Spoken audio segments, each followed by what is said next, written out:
Hari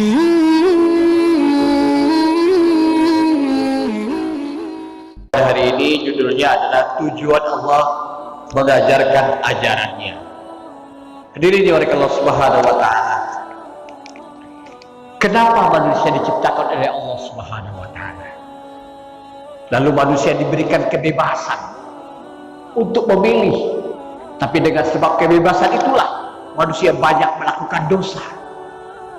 Manusia banyak melakukan perbuatan-perbuatan yang berhubungan satu sama lainnya. Dan manusia banyak membuat kerusakan di muka bumi. Kenapa tidak diciptakan saja makhluk seperti para malaikat yang kerjanya bertasbih, mengagungkan Allah Subhanahu wa Ta'ala dan tidak ada melakukan dosa?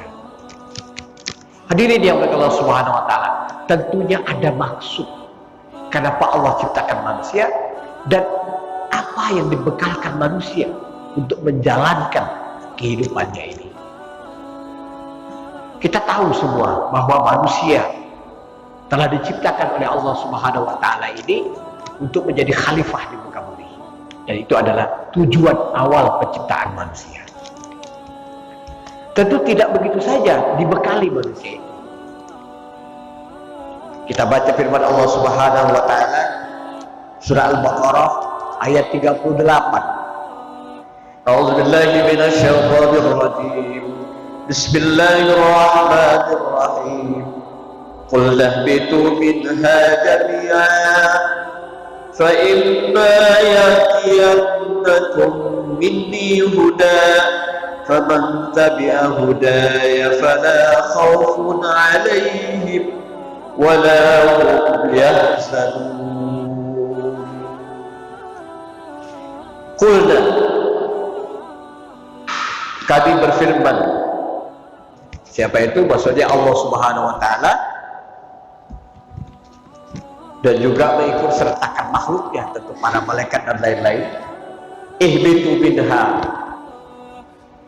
turunlah kalian semua, jami'an, daripada surga itu secara keseluruhan. Jadi Adam, Hawa, Iblis itu diturunkan satu paket ke dunia. Tidak ada yang turun duluan. Ihbitu minha jami'an, turun kalian semuanya ke dunia sekaligus.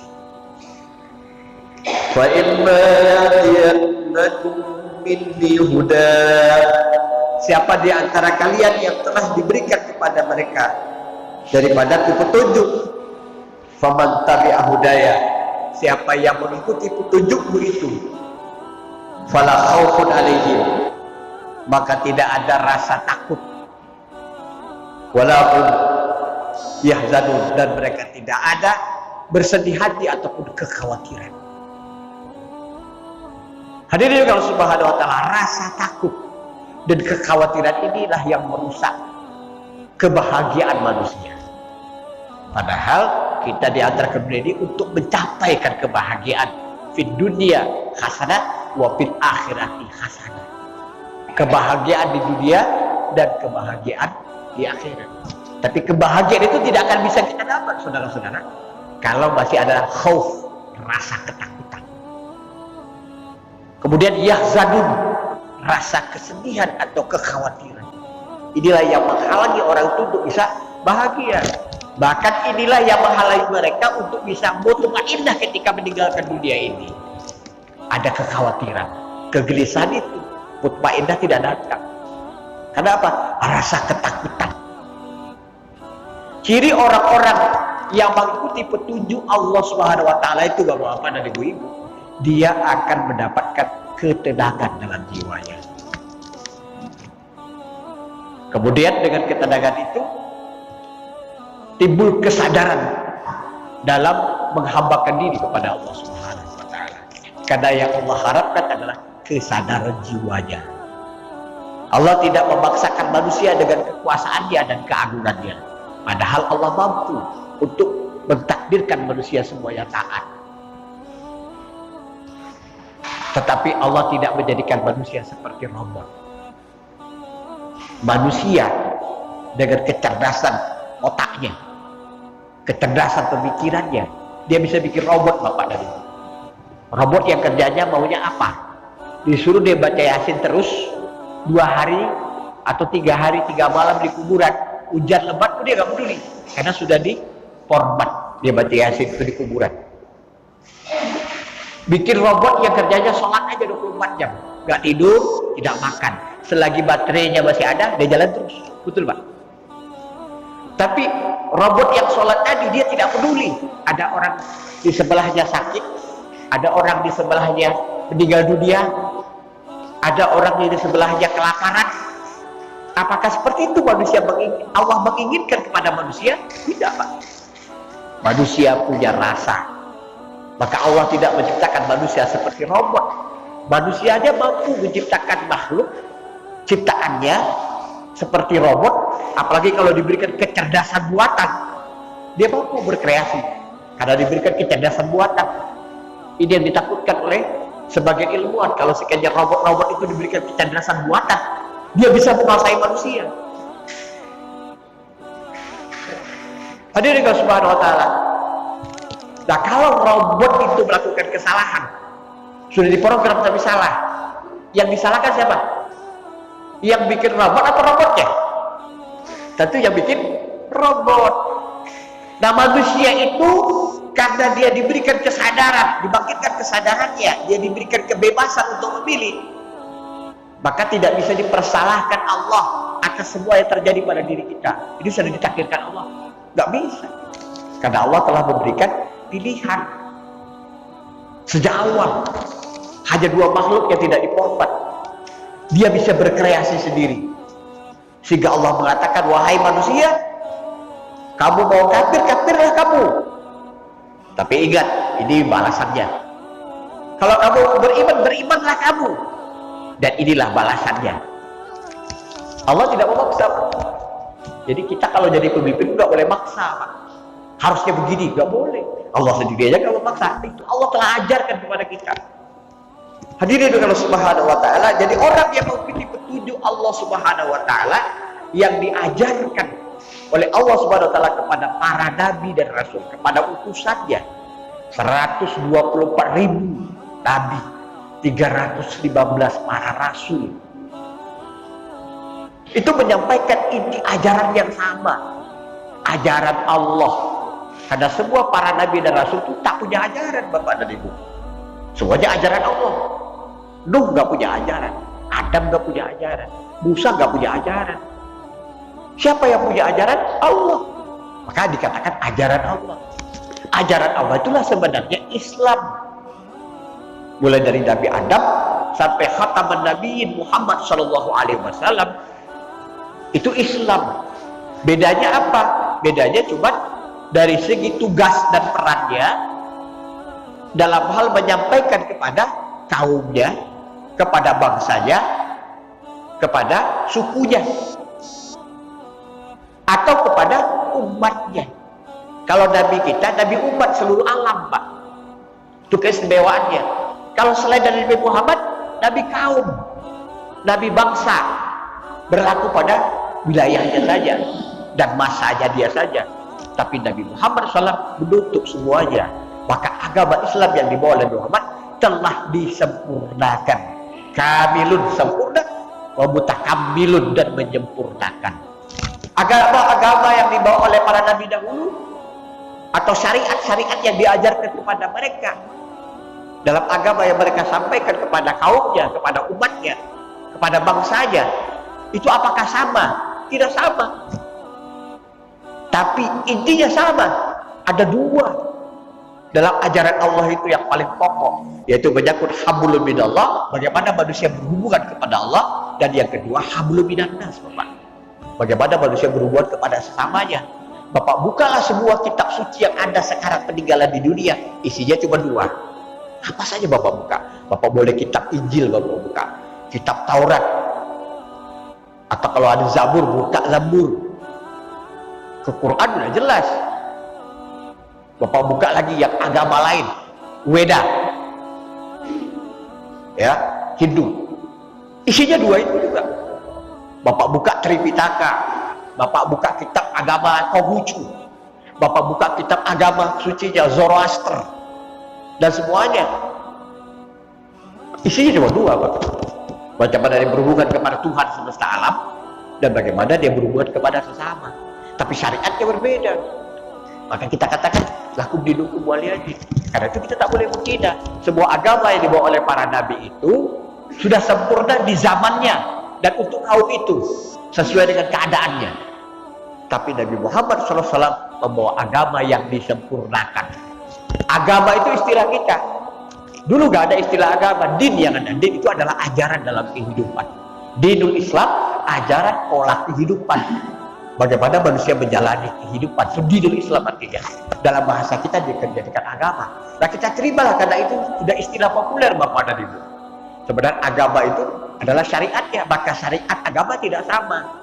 Dan agama itu tidak sama. Yang sama apa? Inti ajaran Islam itu yang datangnya dari Allah kepada para nabi dan rasul. Yang inti ajaran itu adalah merupakan petunjuk-petunjuk yang Allah berikan dari ayat-ayat yang tertulis maupun ayat-ayat yang tidak tertulis.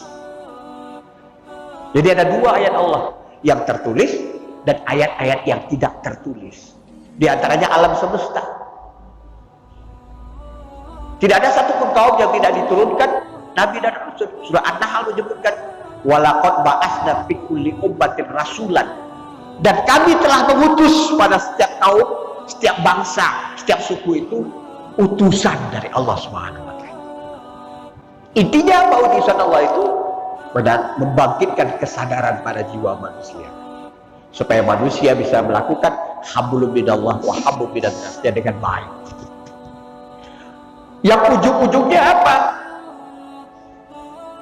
Tujuan Allah mengajarkan ajarannya kepada para nabi dan rasul ini yang disampaikan kepada umatnya, bangsa dan sukunya ini, supaya manusia bisa menuju kemuliaannya, Bapak dan Ibu. Kemuliaannya Allah Subhanahu wa taala yang dulunya telah diberikan kepada bapak moyang kita, Adam alaihi salam. Dengan sebab kemuliaannya itu yang sudah saya jelaskan beberapa minggu yang lalu, salah satu kelebihan dan juga kemuliaan yang Allah berikan kepada Adam, itu kemuliaan dari Allah yang Allah tanamkan dalam ruhnya Adam itu. Pada waktu berruhi, aku tiupkan ruhku kepada Adam. Di situ kemuliaannya, diangkat derajatnya. Allah telah berikan kemuliaannya kepada Adam, tapi karena kesalahan, kesilapan yang dilakukan oleh Adam, dia turun ke dunia. Walaupun itu sebenarnya skenario sudah ketetapan Allah Subhanahu wa taala, karena dia ingin dijadikan khalifah di muka bumi, bukan menjadi khalifah di dalam surga. Maka berkembanglah manusia bukan.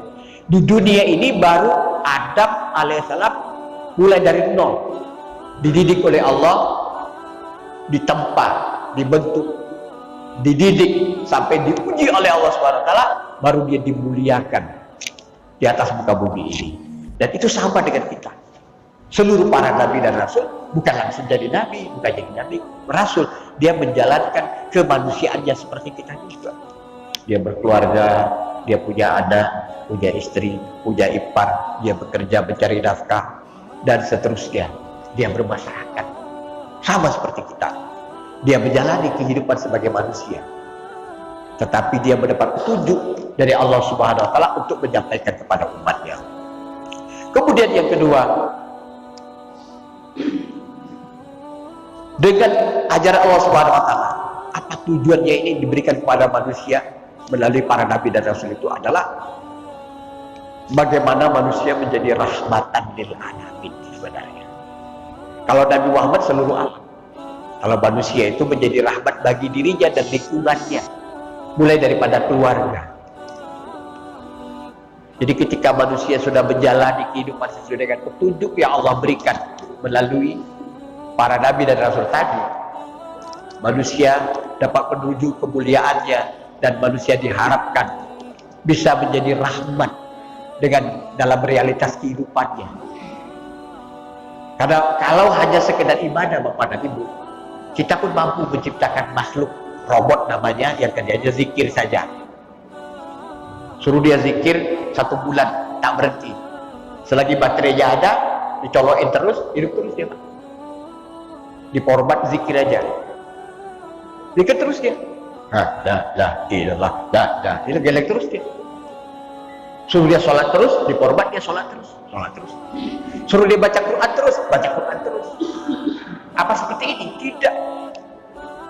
Allah ciptakan makhluk manusia bukan hanya mengandalkan ibadah, Bapak dan Ibu.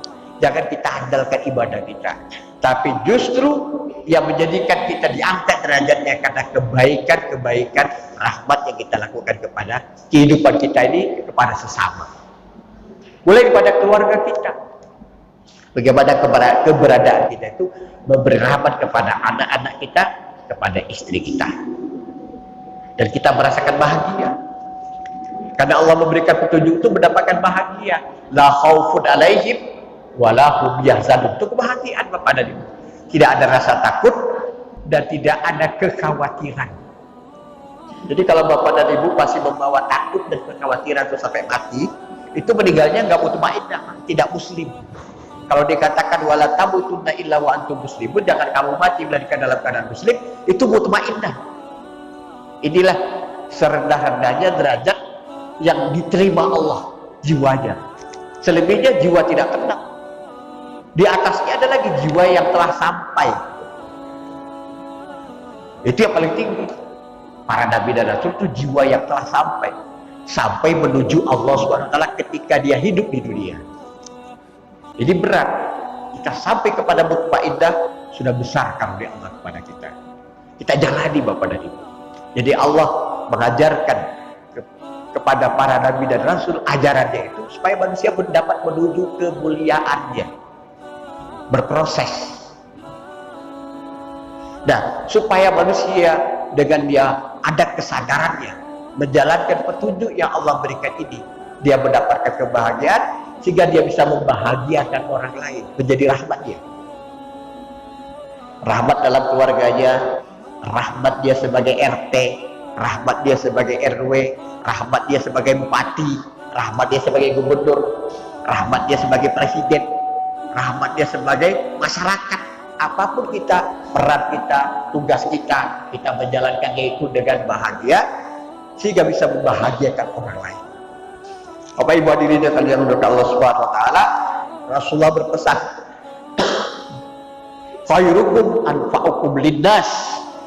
Sebaik-baik kamu adalah orang yang paling bermanfaat. Tapi kalau orang yang paling mulia siapa?